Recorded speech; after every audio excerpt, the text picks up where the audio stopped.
is it that makes someone stop and look at a macro photograph? Is it expensive equipment? Perfect focus? An exotic subject? I don't think so. Over the years, I've been fortunate enough to win national and international awards with macro photography, photographing everything from tiny slime moulds and fungi to insects, flowers, frogs, reptiles and still life. And although the subjects are completely different, I've realised that the images people remember all have one thing in common. They have impact. In this video, I'd like to share the principles that I use when creating macro photographs that capture the attention and stay in people's minds. Firstly, choosing your subject with intention. One of the biggest mistakes people make happens before they even press the shutter. Not every flower, fungi, or insect is worth photographing. Sometimes spending 5 minutes looking for the perfect specimen makes far more difference than spending an hour editing afterwards.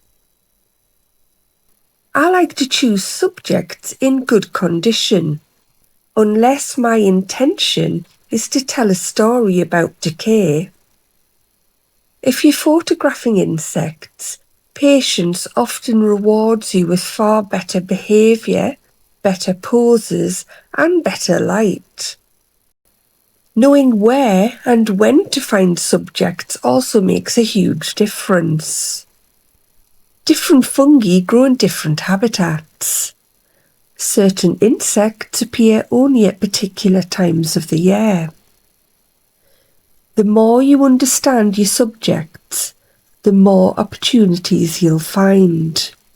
Even indoors, little things matter, such as cleaning a specimen, removing the dust, replacing a flower before it wilts, or checking jewellery for fingerprints. If I'm photographing taxidermy insects, I'll often examine them under a magnifying glass first, cleaning away any dust and carefully posing legs or antennae where needed. The impact begins long before I press the shutter. The second thing is removing everything that doesn't help the picture. One of the simplest ways to create stronger photographs is to include less. Busy backgrounds compete with your subject, and distracting highlights pull the eye away. Sometimes all it takes is moving a few inches to completely change the background. Other times I might use my own background behind the subject. Occasionally, I'll gently move a blade of grass or a twig out of the way, always taking care not to damage the plant or the habitat. This award-winning image of a love-in-the-mist flower is a good example. The simplicity allows your eye to go exactly where I want it to. Always ask yourself, is this helping my picture or weakening it? Number 3 is using light to create atmosphere. Light isn't just about exposure, it's emotion. It decides whether an image feels mysterious, peaceful, dramatic, or even magical. Sometimes soft natural light is all you need. Other times I'll use backlighting to reveal tiny hairs or glowing petals. Diffusion helps to soften harsh sunlight. A polarizer can reduce distracting reflections. And when I want complete control, I'll introduce artificial lighting. Speed lights, LED lights, or small flexible lights, torches, even ultraviolet light. The equipment isn't the important part. The question is always, what mood am I trying to create? Number 4 is let colour tell the story. Colour is one of the fastest ways to attract attention. Some images work because of complementary colours, and others because of contrast. Sometimes harmony is far more powerful, such as like a monochrome look.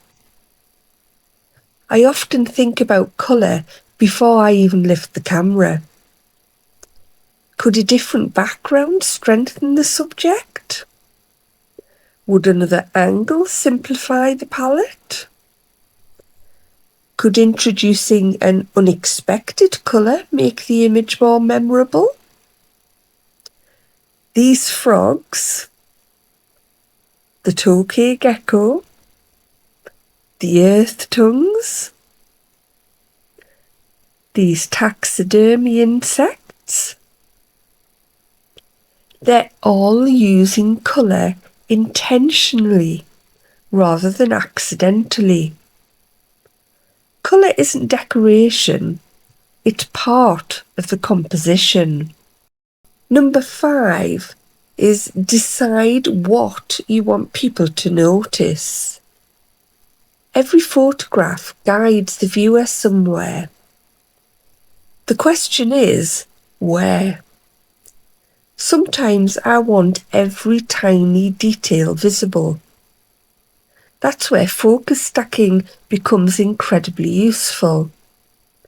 Other times I want only a single petal or one eye in focus. A shallow depth of field creates softness, mystery, and atmosphere. Different lenses produce different character. Different apertures create different types of bokeh. Magnification also changes how people experience an image. Showing details that are normally invisible to the naked eye immediately creates fascination. There isn't just one correct approach. The important thing is deciding what deserves attention. Other ways to guide the eye are through composition, whether placing a subject central or leading the viewer to the main point with leading lines. Using the rule of thirds or negative space, and sometimes reflections.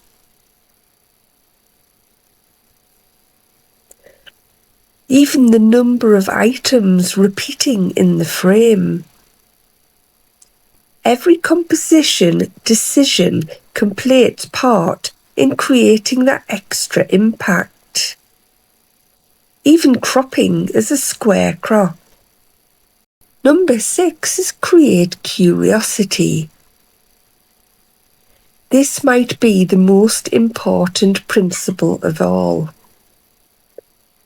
People remember photographs that they've never seen before, such as spores exploding from a puffball, tiny slime molds that look like they are sprinkled with stars, or slime molds that appear like candy floss. Inks flowing over flowers. unexpected colour combinations. An insect on the moon. A crazy leaf-tailed gecko shedding its skin with its bright red tongue. A praying mantis on top of purple mushrooms. Or on top of a strawberry with ICM movement. Or maybe feasting on a fly. Two milk frogs interacting almost like they're kissing. A red-eyed tree frog just chilling inside a tulip. A milk frog showing the blue inside its mouth whilst apparently laughing. Two cyclamen naturally forming a heart shape. Inks in resin creating unusual shapes. Curiosity creates connection. Sometimes that comes from behaviour, sometimes from emotion, from a super cute creature, or mesmerising eyes, sometimes from light, sometimes from simply noticing something that everyone else walks past. When viewers stop asking, what lens was this taken with? And instead ask, how on earth did they find that? Or what is that? You know that you've created something memorable. Number 7 is finishing the image. Editing should support the photograph, not rescue it. Sometimes I keep my edits quite restrained, maybe flipping an image or cropping it for a better composition. Adjusting a bit of light or even colour. Altering the contrast. Now and then I create composites as well. And occasionally adding in some subtle textures where they enhance the atmosphere. The strongest images rarely depend on heavy editing. Most of the impact has already been created in the field. Although that doesn't mean that you can't get creative. When people ask me what creates impactful macro photography, I don't think it's one thing. I think it's dozens of small decisions. Choosing the right subject. Waiting for that right moment. Simplifying the frame. Using the light deliberately. Thinking about colour. Directing attention. Creating curiosity. None of these ideas require expensive equipment. They simply require learning to see differently. Because in the end, people rarely remember the camera that made a photograph. They remember how that photograph made them feel.